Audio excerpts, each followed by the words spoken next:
How was your first day of your tour? It was really cool. We actually stopped by Rollins College at the radio station, and we had sent them emails and tried to call them. They didn't answer the week before, so we just showed up and gave them a bunch of CDs and stickers, introduced ourselves, and they actually liked us. So we recorded a studio ID with them, so when people listen to the radio, you'll hear, "Hey, you're listening to WPRK, and this is SunGhosts," and we sing a snippet of our song a cappella with some harmonies. It was pretty cool. We made it happen. That's great. And yeah, it's great. I wanted to ask you guys, I'm going to interview you for my vlog. Is that okay with you guys? Yeah, of course. And can everyone introduce themselves and tell me about your roles in the band? Sure. I'm Nick Olaf. I sing, songwrite, play guitar. Yeah, that's me. I'm Jared, and I play the bass in the band. I'm Louis, and I do the drums, and I would say also harmonizer. Yeah, kind of backup vocal. You're big on the backing vocal. I am Arminio Crocodile Destiny Rivero, and I play guitar, I fuck around, and yeah, I do. He's definitely the fuck around guy in the band. You think it was Jared? It is. I also play Proctor. Oh yeah, no, he's really good at business, and him and I, we do a lot of like the bookings and social media and stuff. So there's more to it than just us playing instruments in the band. I'm in the Japanese market, girl. And why, Armenia, did you pick that stage name? Oh, it's a good story. All right, you've seen the regular show, right? No. Explain. Okay. Okay, well, there's an episode of the regular show where they're making fun of behind the music, and there's a character named The Urge, and he's like a famous rocker, and they asked him why did his fame come to him, and he said it was because he changed his name to The Urge, and everyone started paying attention to him because he's crazy. So the main character of the show changes his name to Trash Boat, so everyone started paying attention to him instead of The Urge.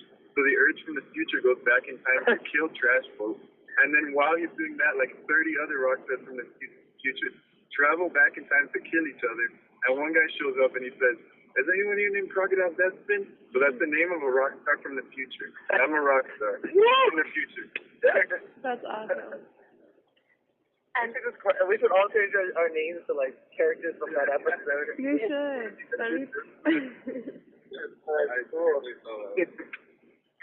You have to let me know about your new stage name when you guys come out with it. Okay, I'll let you know. But I think I'm gonna stick with Nick Olaf because it's my first name with a space in between, you know. And Nick Wade.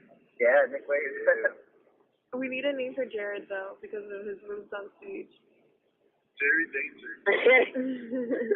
I always like my name in the band because it's like it's usually like Jared SunGhosts is not in a band. He's usually a dentist or he's like a lawyer. So the fact that that's my name and I'm the bassist in a rock band, I thought that was kind of cool. You know, you're like Jared SunGhosts, like that's not a guy in a band, but it is. So I like it. I like it too. And how long have you guys been in a band? Well, we first jammed together in 2013 in the summer, like July, and it was just a three-piece back then.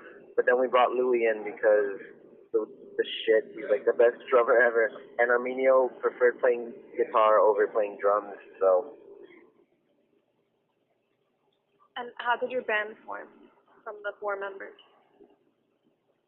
We met each other all over. Like Arminio and Louis used to be in bands together since middle school. I went to Miami-Dade and I met Arminio in one of my music business classes, and we would always talk crap and make jokes together and talk about like ditching the bands that we were currently with because no one was putting in any work, and just starting a cool like surf rock band together. And then I met Jared at a party, and we immediately hit it off, and we were like the same insane creatures, like being really silly and making a lot of jokes. And we're both into music, so we jammed. And then I scheduled a practice between Jared and myself and Arminio. And after that, we were like, all right, let's be a band. We thought that it was really cool. That's great. And for people who are not familiar with surf rock, how would you describe your sound and music to them? Well, that's the thing, because we're not like just surf rock. it's hard to really like pinpoint, but usually we have a couple words that we stick to. Like one of them being rock and roll, because that's the overall like attitude and like feeling that we have that life is beautiful and we want to sing about it and let out all these emotions. But also, like, we like to say sun-soaked garage rock, because it's still got a lot of that rawness, that lo-fi sound, and it is sun-soaked because it's pretty surfy, but it's not always surfy. It's just very sunny music. It's hard to like put a finger on the whole band sound. It's we're a very eclectic mix of musicians and people, where it's like, when you have bands that get together and whatnot, they have like this common interest in all these bands. Like, I think a lot of the interviews that I hear on YouTube and stuff like that of all these bands is they like came together for the love of like this one band or the love of that band, or like the singer will say the band and everybody's like, oh yeah, like that was like the band that got them started. And I think when like Arminio and Nick and I got together, like they kind of had more common interests, and I was like, oh, I like death metal, but let's roll with it. So there's all these there's all these words that could describe us. There just hasn't really been like a category yet, but I think that we really take pride in having multiple songs that span across different genres, and I think that's why our fan base is so I guess eclectic. There's so many different types of people that are into our music, and that's something that we really wanted from the start. Yeah. Was for to be like, hey, you can show it to your grandma, and your grandma will dig it. Just a reminder to call you. Yeah. Like you could show it to your grandma, and she'll be about it. You could show it to like, Uncle Tony, and he'll be about it. Anybody. And he'll be about it.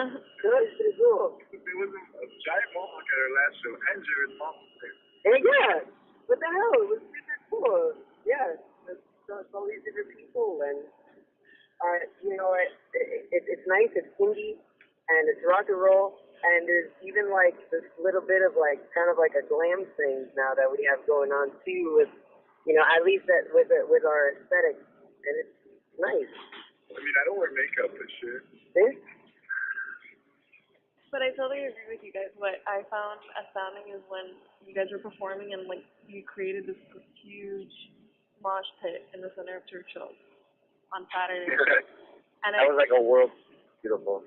And I thought that was amazing because I go to so many shows and I see people, they just stand and they observe the band and there's not any engagement, but I was surprised how you guys engaged the whole crowd of, it must have been like 30, 40 people in that room. It doesn't happen that often though. We've played so many shows where there's a lot of people standing there and watching, and that's okay, but what we like best is when the crowd is like at least bobbing their head or moving their whole bodies and dancing a little bit, and if there's a mosh in the back, even better. And so there were so many different kinds of people, and you can tell they were really into it, and like that gives us energy. We give so much energy out, like just in playing our music, and we let it all out always. But if it's not reciprocated by the audience, then it can't go to that next level, and that's where the real magic happens. I think a lot of bands have like a more relaxed vibe. And I think when like a lot of the songs that we've written so far, a lot of the influences of the bands that we listen to might have more of a relaxed vibe about them. And when you go to see a performance, like Arminio and I had seen the Growlers, and we saw Broncho when they came down here. Arminio saw them in Tampa, but I saw them when they came down to Fort Lauderdale. But it's more of this relaxed vibe. It's not as crazy. But with us, even if it's like a chill song, there's still all this energy behind it, and we all have such a great time performing that it's kind of cool, and it's something very different that we're all really excited to be a part of. And I think that's why a lot of people dig it. And how do you as a band try to engage people in the crowd? I know Jared jumps on the speakers, which is gets people. Oh yeah, I mean, there's always something on amps and stuff too. But how do you each individually, either Arminio with his crocodile sunglasses or Louis with his drums, what do you guys do individually to try to like boost the elevation of the crowd in terms of like their dancing or they're like into your music? I mean, honestly, Crocodile just gets into it. Yeah, it's just a matter of all of us. It's like really, I think if we feel it, if we feel it and we're like really getting into it, like that helps a lot. But definitely, like Nick makes sure like he talks to the audience, like interact, like how you doing, and then like you know, how you feel now? You're fit. You're fit now. So like it's just like nonstop, like adrenaline. Yeah. That we like to rush. Also, it's also when Nick's drunk because he says cool things. But that's too junky. Nick Arminio and I get the most attention because we're obviously up in front. And Louis is the most underrated. He has, like the biggest job of the whole show. I don't know. There's been a lot of shows where I'm done playing. I was like, yo, that was a great show. Dude, your drummer. What the hell? Like, no one's like, yo, your guitar playing. No, I always just, your drummer. Yeah. No, the three of us are underrated. Louis is a fucking mess. It's a common misconception, man, that like the live show, it's like, you expect it to be, like the people in the front. But, anything that gets you going anywhere, or like the focus of any, tune that gets you dancing is going to be, percussion is going to be drums.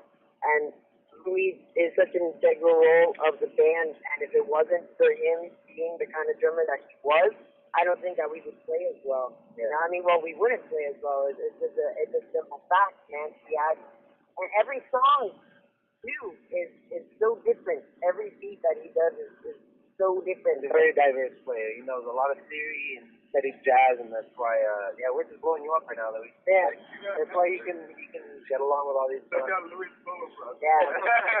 We gotta give him some credit, man. We gotta give him.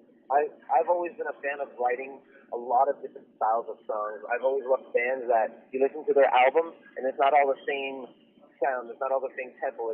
You have fast songs and slow songs and really upbeat songs and then very chill songs and different styles too. There's like a Latin beat here, there's like an up-tempo dance, like disco groove, and then you have a slow, like sludgy, like different things like that.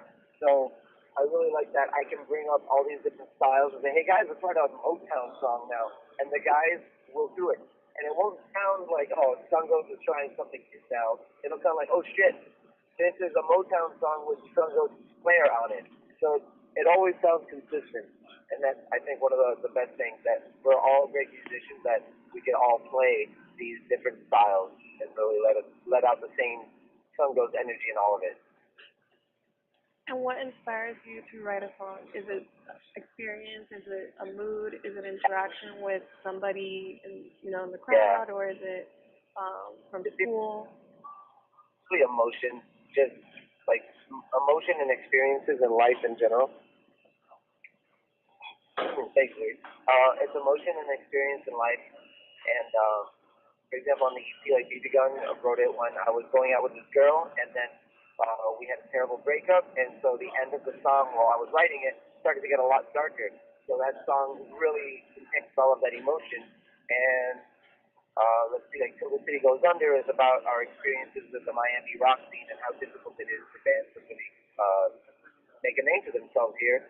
And Poltergeist is about a family friend of mine who actually has stories that she's seen ghosts, and so that's what that song is about. But if there's one thing that we always try to do, that I always try to do in my lyrics, is maintain hope for the listener. Because I don't ever want someone to listen to the music and feel like darkness afterward. Because I think like the world is really going through a dark time right now.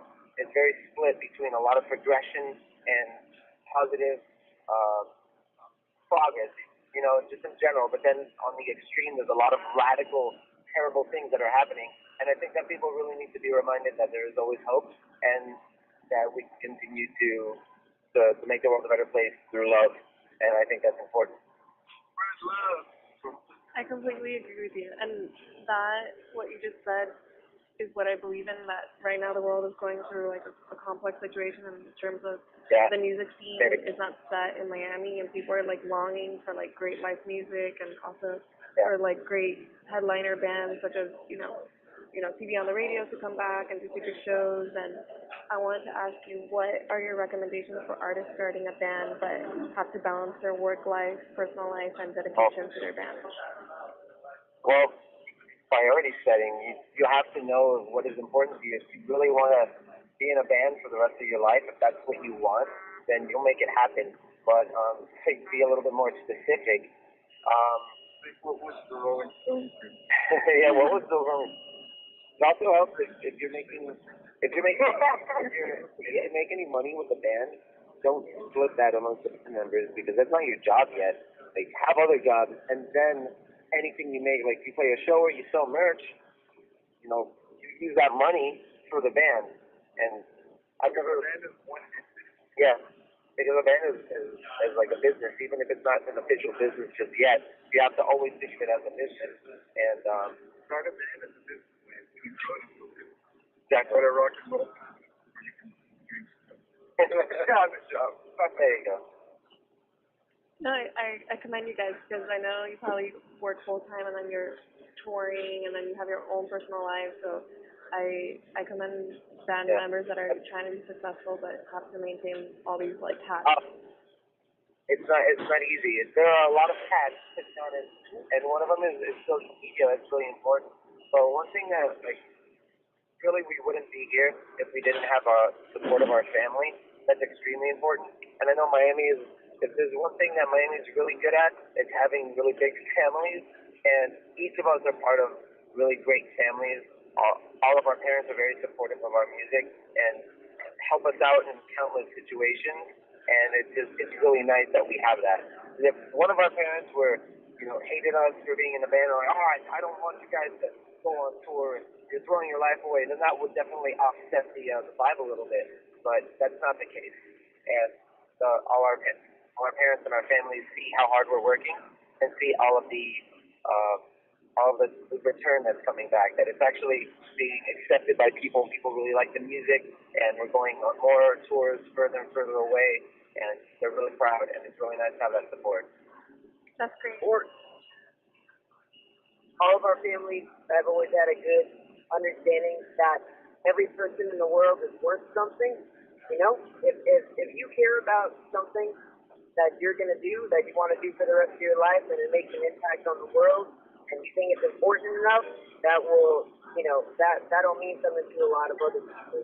Yeah. And as long as what you're going to do, whether it be, any kind of art form, or if it's going to be music, or, being a painter, or being an architect, as long as you know that you're worth something, because you are, and there's no such thing as not being worth something, that's bullshit, that whatever you do, if you understand that you're worth something, people will respect that, and they'll be very into what you do. And you'll also, it's the perfect motivation to keep doing what you want to do, because it's worth something. No, I totally agree with you guys. I think you guys are very lucky to have supportive parents, because I know artists that, their parents are not behind them 100%. They want them to have a professional job and do the dancing on the side. That's a big thing in Miami. That's also part of that song "So the City Goes Under." There's a couple lines in there where I talk about like parents that don't support their kids and how they don't allow them to grow into the people that they should be, that they are in their hearts, but they can't be. Imagine how the young one in the bank. Shut up. Imagine though. Yeah, he's right, man. That guy, can't fight a fast head on. Nah, man. He was born to do what he does now, and he's doing it. He didn't let anybody stop him, and you shouldn't either. This don't hurt anybody. Nobody is so faster than you, baby. Yeah. And how do you guys like touring? It's my favorite thing in the world. I mean, I speak for all of us. I hope that's true. But hey, you guys like touring? You guys like touring? I love it. I like music. Okay. And how was your show last night? Did you have a show last night?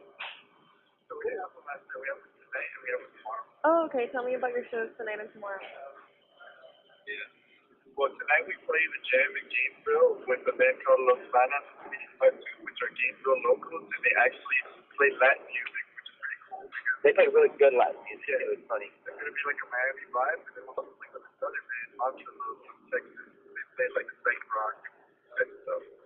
They're actually doing like a Florida tour, so we're helping them out on two stops. They're playing in Tallahassee. Friday we played Tallahassee at Midtown BTC. We're playing with Ultra Love again, and two other bands that I do not know. That's awesome. And can you guys tell me about your latest LP and album that you're promoting? Well, Parhelion, the one that just came out, is supposed to be a teaser, towards the record. Yeah, it's actually an EP. Yeah. The one that we just released.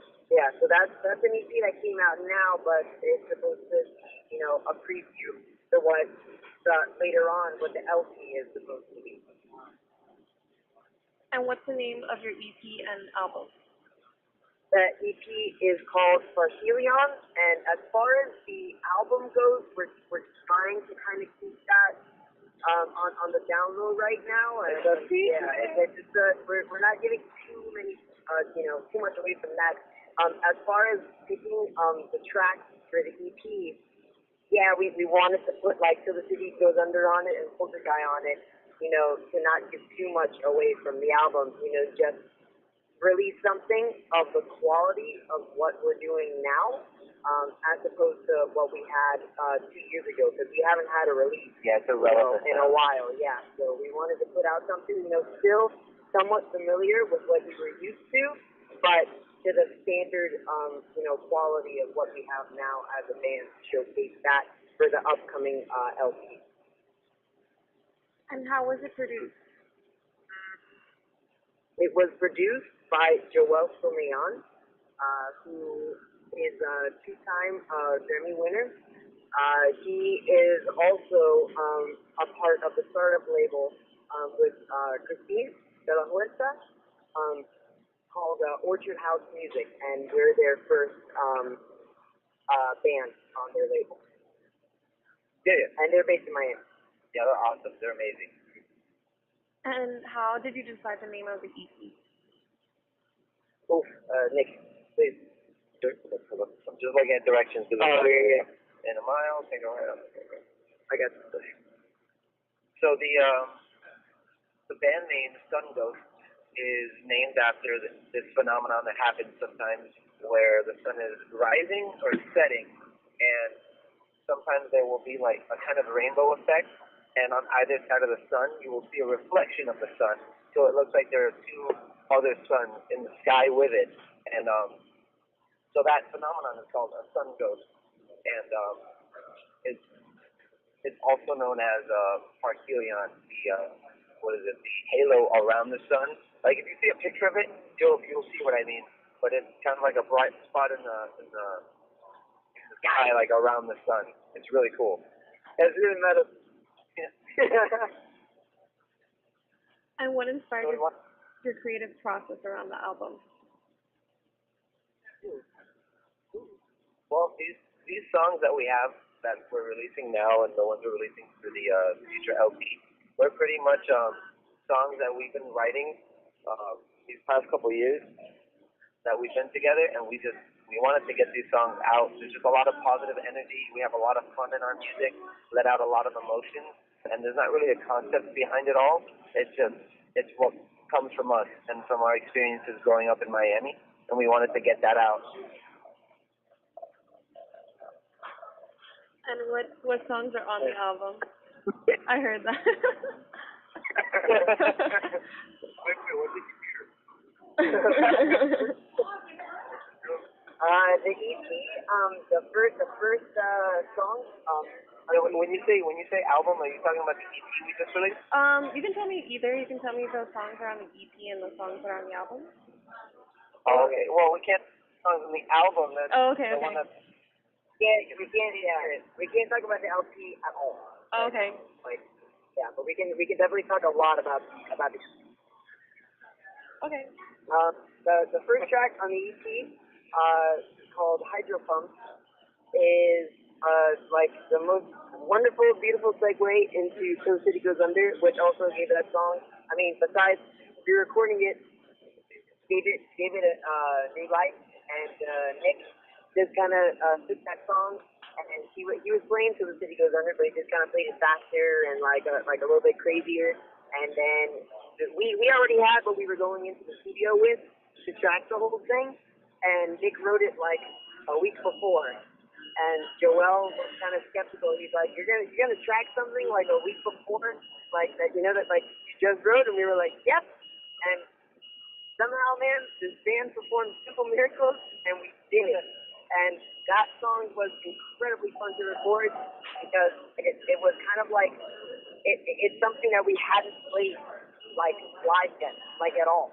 It was just this brand new thing, and when we went to go track it, it was like there were no restrictions, there were nothing. It was like, hey, we just wrote this, let's go, boom. And it really has this energy about when you hear it. You could definitely tell, like, it's just it was wild, and like we're having a lot of fun with it.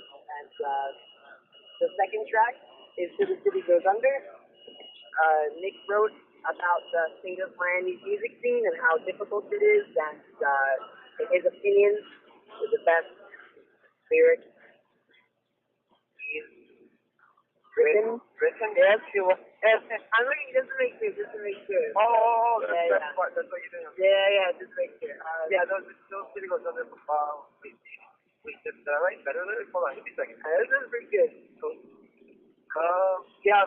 Right now, so the city goes under over any song that is released. Those are my favorite lyrics. It certainly has a very, very emotional story about it, and it was something that had to be written about, and we're all really, really proud of that song. And we're releasing a music video for it very soon. Hey, there you go. Look at that. We got that out of us.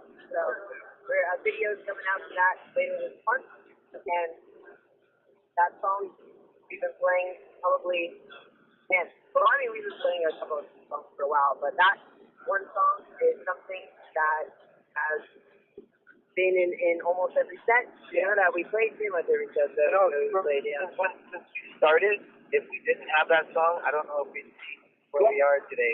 That song is like really one that grabbed onto a lot of parts that they really love in indie rock, and especially with that really catchy part, the like people think that shit, and they feel it, they like it. So the third track, "Hold the Guy," which we had a video come out for last year, is probably it's my favorite song to play in the set, and we always open with it. It has an incredible amount of energy into it, and it was also the first thing that we recorded signing with Proctor House. So it has an awful lot of sentimental value behind it because it was the first song that we started with, and it was a no-brainer to put it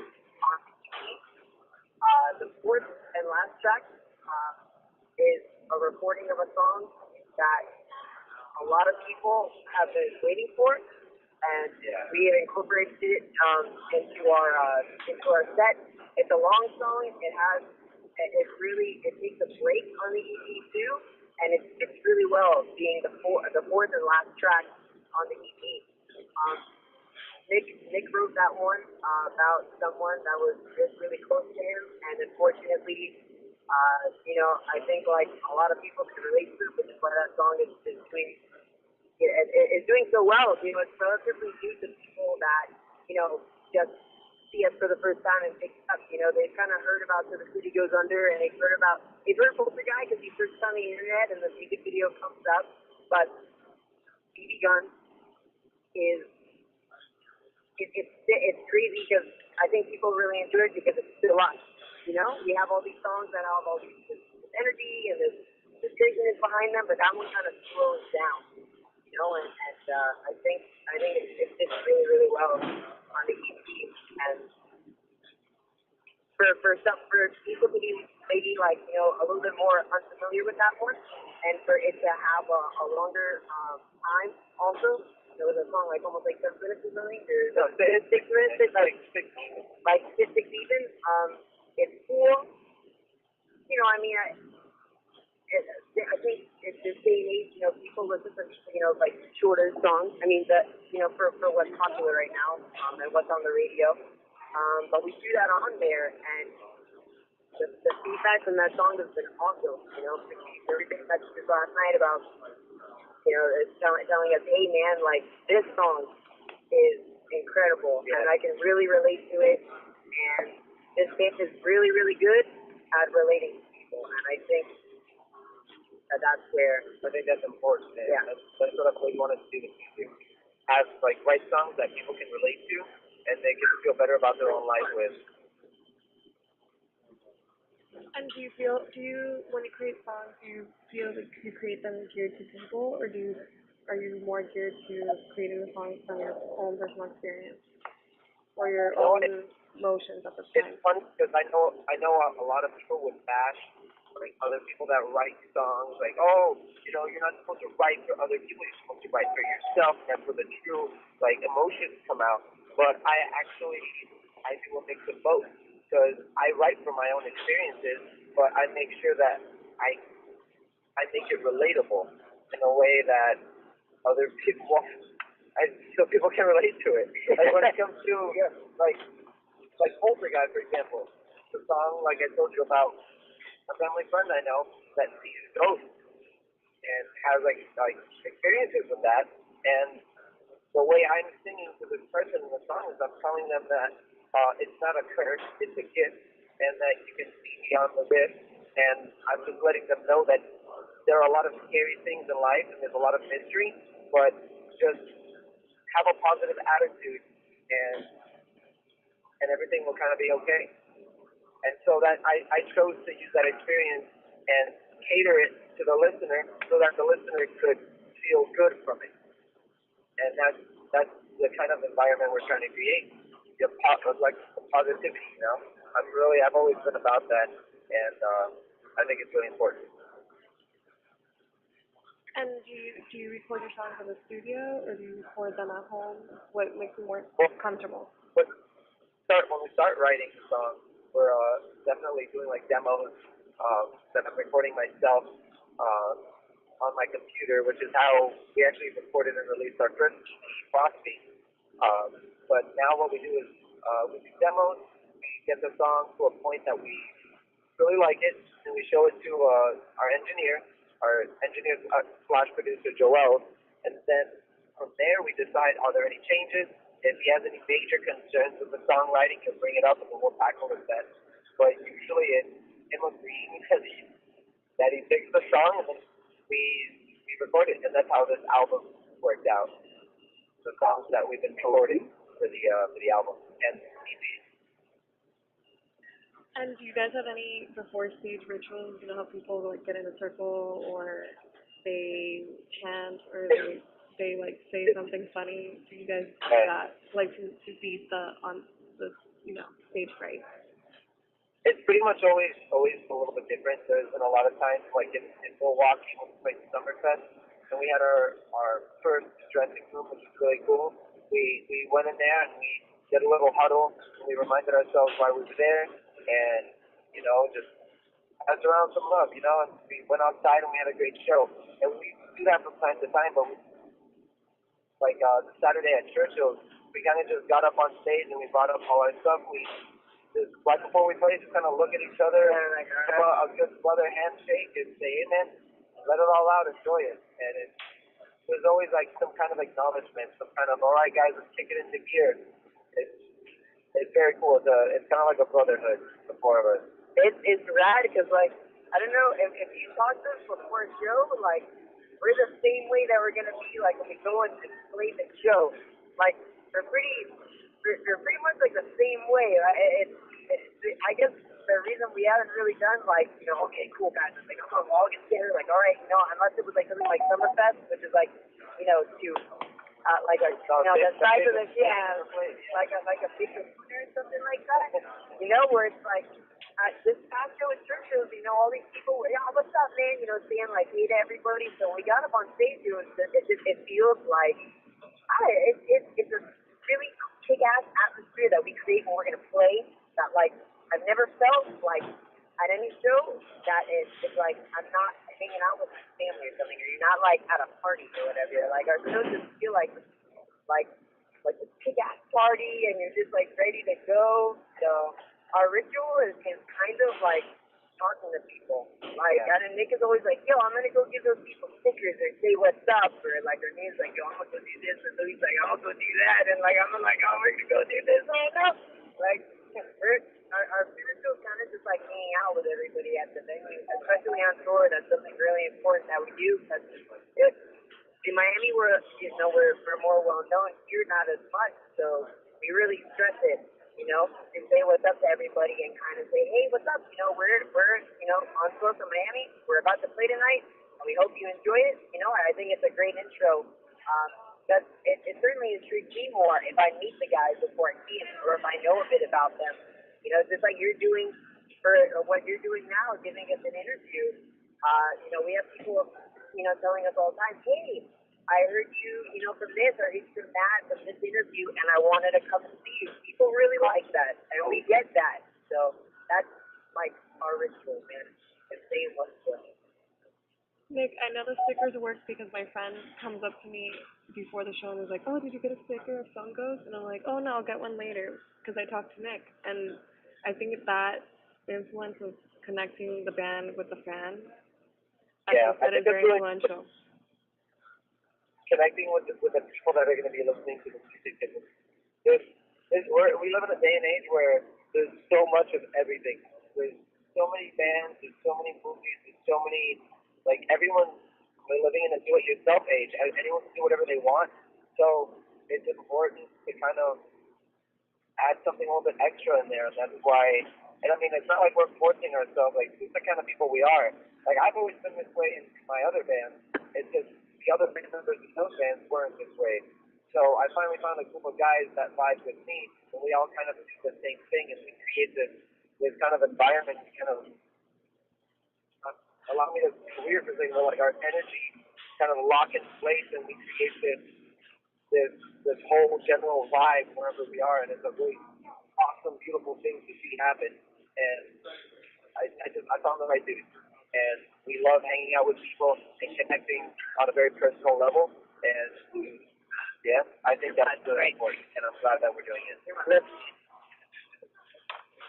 And my last question is, if you guys could headline with any band, each individually, who would you pick? Mine, this is tough because I love the Strokes so much, but I'm gonna have to say that they are a classic. They are a classic rock band at this point. Hall of Famers, Chili Peppers for sure. I listen to a ton of metal, and I don't think that it would be too crazy, but I think that being on a headline tour with Judas Priest would be like the coolest thing ever. And I think because actually it would be really good. And I think a lot of people think it. So I think Judas Priest. Oh man, that'd be really good.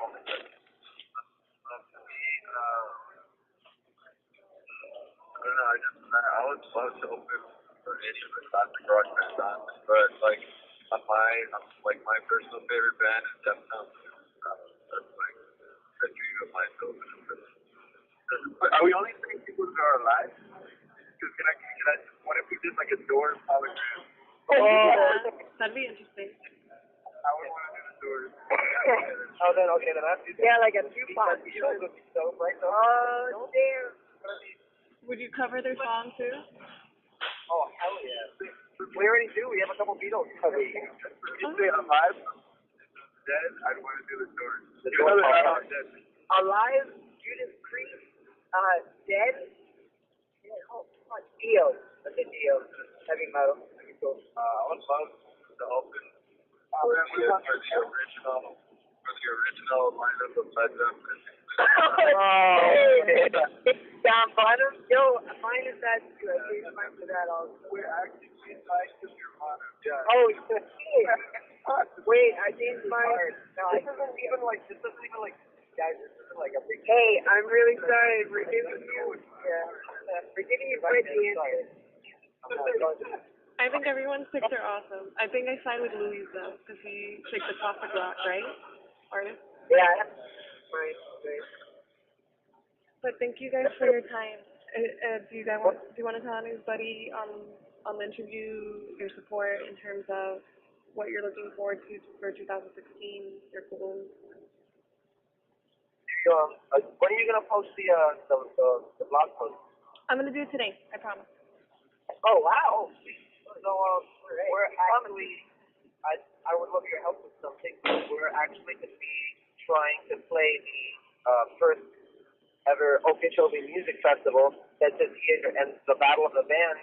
It's like a voting competition online to see which local band will get a spot on the festival. And pretty much our next steps are to release this album and continue to tour and get our name out there outside of Miami and play festivals. Festivals are a really big deal. They're a really big deal for us, and they always have such great vibes because there's so many people. People really enjoy the music we've seen. Yeah. We really want to play Okeechobee Music Festival because it's in our home area, and we feel like we've worked really hard. And if you can mention that the online voting rounds start on January 14th, next Thursday, and so give us a vote, we'd really appreciate that. Of course. Vic, if you can send me that, I can post it with the article. And in case Iggy Pop ever wants to reunite the Stooges at Churchill, tell them we want to open. Oh, yeah, you can. I'm waiting for that day, but Iggy Pop plays with the Stooges at Churchill. Yes. I'll probably will too, because I eat breakfast. Oh my. We should find out where he lives and knock on his door and ask him. And we can use the bathroom because it's outside. Yeah. It's also a really good excuse to get into his house, so game on. And then I just use the bathroom. Please. Get the fuck out of here, guys. What I'll do is I'll pretend I'm like, hey, Iggy, I'm here to see you, like, say hi, and then you guys pop in, and then you're like, oh, can we play with you? We can bring muffins, make them some food, muffins and beer, and be like, hey, we're your new neighbors. We live, but we brought you food. Our friends, play music together. I'm in. Muffins and beer, huh? Yeah, dude. Thanks, Louis. That was great. I'm in. Let me know when you guys go. I'll bring the muffins. Okay, cool. We're just gonna have to find him. There's like surveillance cameras around Miami and follow him home. I'm sure really that we just have to ask the owner of Churchill's. He probably knows where he lives. Iggy, he lives in that house right by the church. Y'all never seen him? Hey, right over there. There we go. Why don't you just ask him? He's right there. All right. But thank you guys for your time, and I hope you guys have a wonderful tour and keep doing what you're doing because you're impressing Miami. Oh, thank you. And thank you so much for the interview. We really appreciate it. It was a lot of fun. Much love, Beto. Thank you. You're welcome. Have a good day, guys. Bye. Bye. Bye.